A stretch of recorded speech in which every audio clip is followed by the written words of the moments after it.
अस्सलाम वालेकुम मेरे सादा से पाकिस्तानियों, मेरा नाम रेहान तारिक है और आप मेरा यूट्यूब चैनल और फेसबुक पेज देख रहे हैं। अब से कुछ देर पहले वज़ीर आला पंजाब चौधरी परवेज़ इलाही की साबिक़ वफाकी वज़ीर और अपने साहबजादे मुनिस इलाही के हमरा बनी गाला में इमरान खान साहब से मुलाकात हुई है और इमरान खान साहब के साथ बड़ी दिलचस्प मुलाकात रही, जिसमें मुनिस इलाही मौजूद थे, परवेज़ इलाही मौजूद थे, शहबाज गिल मौजूद थे और इमरान खान साहब के मुशीर फ़रत अब्बास साहब मौजूद थे। और इस मुलाकात में इमरान खान साहब ने मुनिस इलाही और परवेज़ इलाही साहब को शाबाशी तो दी, थपकी तो दी, लेकिन ये भी कह दिया है कि आपने हुकूमत जारी रखनी है। यानी बहुत सारे लोगों का ये ख्याल था कि शायद पंजाब हुकूमत लेकर पाकिस्तान तहरीक इंसाफ असम्बलियाँ डिज़ोल्व कर देगी, तो असम्बलियाँ डिज़ोल्व करने की तरफ तो पाकिस्तान तहरीक इंसाफ नहीं जा रही और वो ये चाहते हैं कि तकलीफ़ पहुंचाई जाए वफाकी हुकूमत को, जो मरकज़ में बैठे हुए शहबाज शरीफ साहब और उनकी इत्तेहादी हुकूमत है, क्योंकि उनकी पॉलिटिकल स्पेस अब स्क्वीज़ होकर सिर्फ फेडरल कैपिटल तक रह गई है। दरियसना वफाकी वज़ीर दाखिला राना सनाउल्लाह खान साहब ने एक बेपरकी उड़ाई है और वो ये कहते हैं कि पंजाब में गवर्नर राज लगाने के लिए असम्बली पर तैयारी शुरू कर दी गई है। अब राना सनाउल्लाह साहब ये क्यों कह रहे हैं? आपको तो याद होगा कि पाकिस्तान तहरीक इंसाफ की जानिब से बहुत ज़्यादा तनकीद का निशाना बनाया जा रहा था राना सनाउल्लाह खान साहब को, क्योंकि 25 मई को जो लॉन्ग मार्च तहरीक इंसाफ ने किया था उसमें राना सनाउल्लाह साहब का बड़ा अमल दखल था और उसमें वो जो आंसू गैस की शेलिंग की गई, फिर पथराव भी हुआ, लाठी चार्ज हुआ, वाटर कैनन का इस्तेमाल हुआ, यानी जितना भरपूर इस्तेमाल राना सनाउल्लाह साहब कर सकते थे, गिरफ्तारियाँ, पकड़ धकड़, ये सब। तो उसके बाद कहा यह जा रहा था कि हमारी पंजाब में हुकूमत आ लेने दे, उसके बाद राना सनाउल्लाह को तो हम पंजाब में बैन कर देंगे। अब राना सनाउल्लाह साहब को ये लग रहा है कि शायद पंजाब में उनका दाखिला बंद करने जाएगी पाकिस्तान तहरीक इंसाफ हुकूमत। तहरीक इंसाफ हुकूमत क्या करती है? उनके टारगेट्स तो बहुत हाई हैं, बहुत कुछ होगा। देखिए, हल्फ उठाने से पहले वज़ीर आला के 3 अफसरान को उनका तबादला कर दिया गया वफाक में, बड़ी की पोस्टिंग्स की अपॉइंटमेंट्स हैं और तहरीक इंसाफ ये महसूस कर रही थी कि ये पुलिस अफसरान ख़ासतौर पे CCP लाहौर का तबादला किया गया, अब DIG ऑपरेशंस अगला निशाना होंगे, उसके अलावा DG एंटी करप्शन का तबादला कर दिया गया। तो इस तरह की उखाड़ पिछाड़ तो देखने में आएगी, लेकिन राना सनाउल्लाह साहब ने यह कहा है कि अगर आपने मेरा दाखिला बंद किया तो पंजाब में फिर गवर्नर राज लगेगा। अब क्या वफाकी हुकूमत गवर्नर राज लगा सकती है? जो स्पेस इस वक्त सुकड़ी है वफाकी हुकूमत की, मरकजी हुकूमत की, इस वक्त पाकिस्तान मुस्लिम लीग नून और इत्तेहादी हुकूमत के पास क्या ऑप्शंस हैं?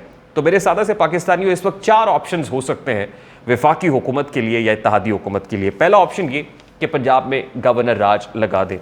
गवर्नर राज लगाना आईनी होगा, तो इसका सीधा सा जवाब यह है कि गवर्नर राज बिल्कुल एक आईनी ऑप्शन है, क्योंकि constitution of Islamic Republic of Pakistan का आर्टिकल 234 है जो गवर्नर राज लगाने से मुताल्लिक है। लेकिन देखने की बात यह है कि पंजाब में ऐसे हालात हैं कि इस आईनी ऑप्शन को एक्सरसाइज किया जा सके।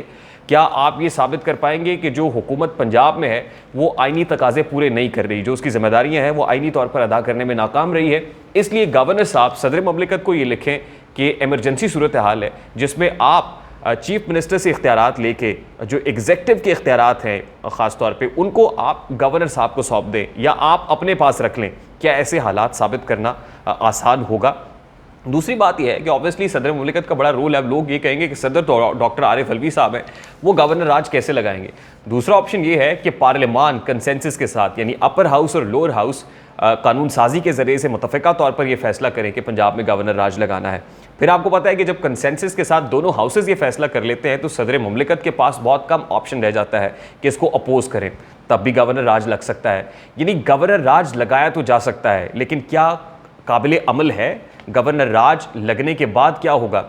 देखिए, सदर मुमलिकत 2 महीने के लिए लगा सकते हैं या पार्लियामान 2 महीने के लिए लगा सकती है। 2 महीने पूरे हो जाएं तो उसके बाद 2 महीने मजीद एक्सटेंड कर सकते हैं और फिर वो 2 माह भी पूरे हो जाएं तो अगले 2 माह के लिए भी आप एक्सटेंड कर सकते हैं और यूँ 6 माह के लिए आप इमरजेंसी सूरत हाल रख सकते हैं, गैर मामूली हालात पैदा कर सकते हैं। लेकिन at this point in time जब अदालतें पाकिस्तान तहरीक इंसाफ के हक़ में फ़ैसले दे रही हैं और ख़ास तौर पे ये जो अपॉइंटमेंट हुई है ये तो अदालत के 3 रुकनी बेंच ने तय किया है, तो क्या अदालत आपको गवर्नर राज लगाने देगी? ये एक बहुत बड़ा सवाल है। अब दूसरा ऑप्शन ये है कि पाकिस्तान मुस्लिम लीग नून, जिसके पास वफाकी हुकूमत है, जिसके पास असम्बली में अक्सरियत है, पाकिस्तान तहरीक इंसाफ नेशनल असम्बली में नहीं है, ये कानून साजी करें, जिसका इशारा फ़रतुल्लाह बाबर साहब ने कल अपनी एक ट्वीट के ज़रिए से दिया था। और वो ये कह रहे हैं कि आप कॉन्स्टिट्यूशन में जो आपके पास पावर्स दी गई हैं उसको एक्सरसाइज करें। आर्टिकल 191 का उन्होंने हवाला दिया था, रूल्स ऑफ प्रोसीजर्स हैं जिसके मुताबिक आप जिसको प्रैक्टिस कर सकते हैं और इस तरह जो कोर्ट के जो इख्तियारात हैं ख़ास तौर पे उनकी practice and procedure of the court, उसको आप रेगुलेट कर सकते हैं पार्लियामान होने के नाते। तो क्या कोर्ट आपको ये इजाज़त देगी या ये करना आपके लिए आसान होगा कि आप कोर्ट पर नुकेल डाल सकें, आप कोर्ट को ये कन्वे कर सकें कि कौन सा बेंच कब बनेगा, उसमें कौन कौन से जजेस शामिल होंगे, यानी बेंच की कॉन्स्टिट्यूशन से लेके और फिर कौन सा फैसला किसने करना है, जजेस की अपॉइंटमेंट और ये सब कुछ। क्या पार्लियामान ये इख्तियारात अपने पास लेगी? क्या आर्टिकल 191 का इस्तेमाल किया जाएगा? तो ये भी काफ़ी हद तक पेचीदा अमल दिखाई देता है। तीसरा ऑप्शन क्या हो सकता है पाकिस्तान मुस्लिम लीग नून और इत्तेहादी हुकूमत के पास? और तीसरा ऑप्शन ये है कि इस वक्त जो पॉलिटिक्स ऑफ अपॉइंटमेंट हो रही है, अपॉइंटमेंट के गिर्द सियासत घूम रही है, नवंबर बड़ा अहम बताया जा रहा है, तो फिर आप नवंबर चढ़ने ही ना दें।